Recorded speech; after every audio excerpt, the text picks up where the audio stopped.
Why almost nothing can stop America's Ford-class aircraft carriers.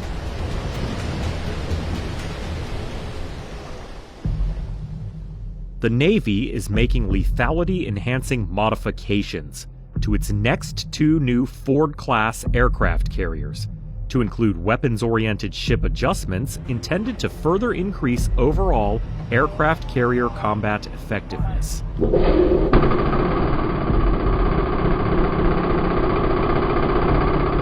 The initiatives, according to Navy statements, involve specific aircraft carrier modifications intended to, among other things, improve the maritime warfighting potential of how a carrier integrates with the soon-to-arrive F-35C and MQ-25 Stingray drone aerial refueler.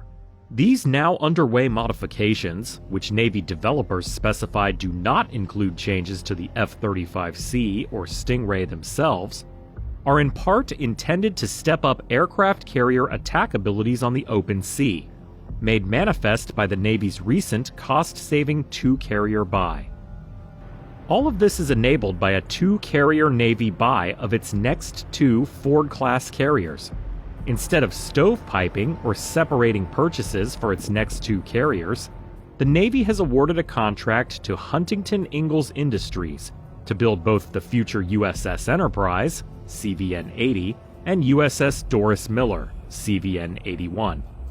Alongside the intended cost saving of more than $4 billion associated with the block buy, the Navy is also streamlining weapons and war technology development regarding how a carrier hosts its F-35C, Mark 38 machine gun system, and MQ-25 Stingray drones.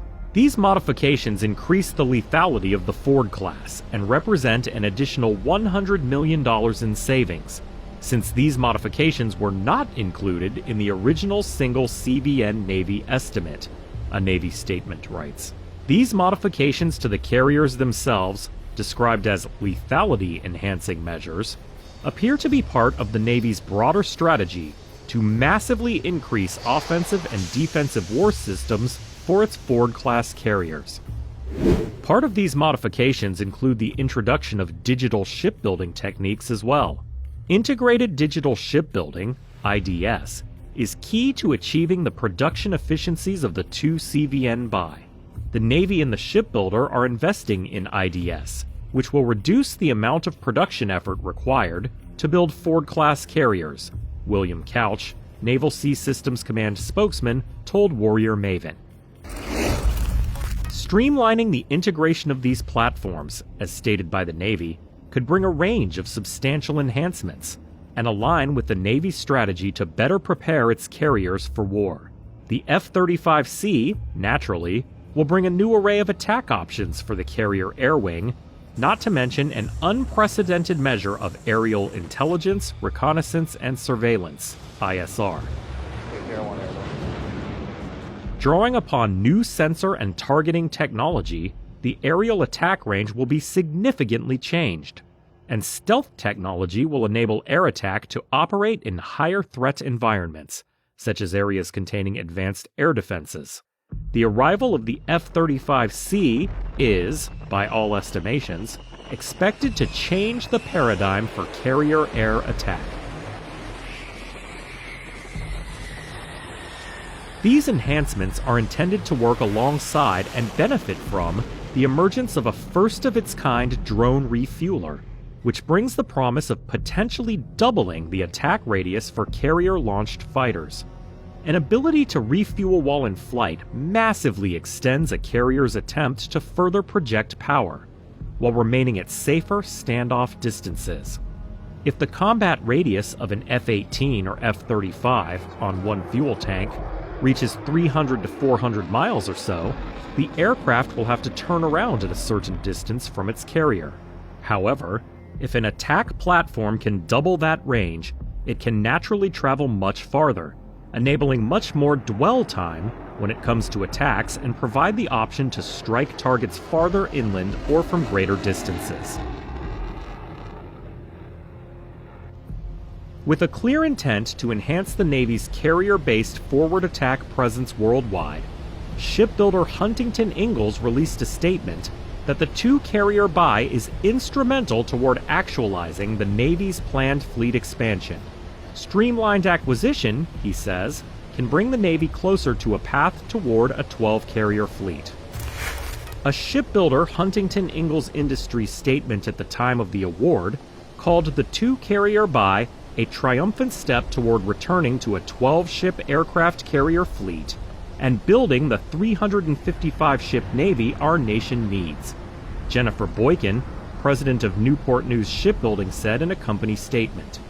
Most importantly for us, it provides stability into the year 2032 for our workforce and for our supplier businesses across the United States. He adds that the two ships are scheduled to be delivered in 2028 and 2032, respectively. Therefore, it goes without saying that streamlining the acquisition and integration of these systems aligns with an aggressive Navy push to make carriers more combat capable. This strategy appears to have a few possible dimensions.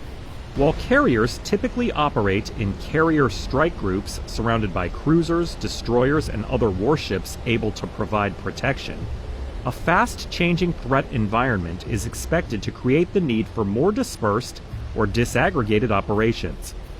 In short, carriers will need greater attack and defensive technology themselves.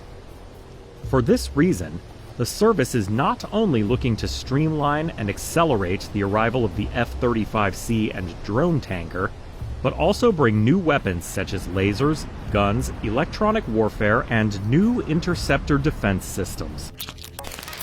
All of this pertains to a much-discussed phenomenon characterizing Navy carriers for quite some time, namely that longer-range anti-ship missiles, drone attacks, EW and laser threats from potential adversaries change the equation regarding where carriers may need to operate.